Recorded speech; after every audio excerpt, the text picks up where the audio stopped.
Hey guys, thanks for visiting. I want to talk to you today about the Nintendo Switch. I'm really excited to go over the features and some of the things I'm not too excited about.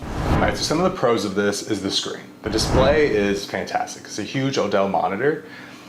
One con about it is that it's still 720. You're not really going to get that 4K quality in it, but the visual display is fantastic. So you're still going to enjoy your games whether you're battling monsters or if you're just racing cars with friends. So before this model came out, I'd only really played on TV mode. There's different modes now. There's the handheld mode and the tabletop mode.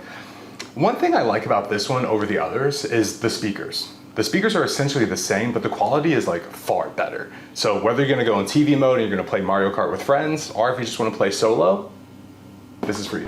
Okay, so one con is the battery life. Like, they made a great adjustments to the system and I still recommend it, but the battery life is the same as all the other Switches before.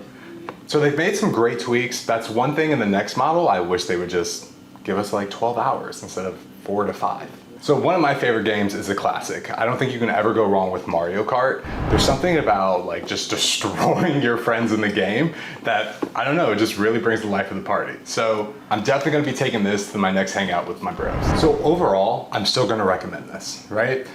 My only con is the battery life, but the display is awesome. They've made improvements on the speakers, and in the next model, who knows what. But for what it is right now, I can definitely recommend the Nintendo.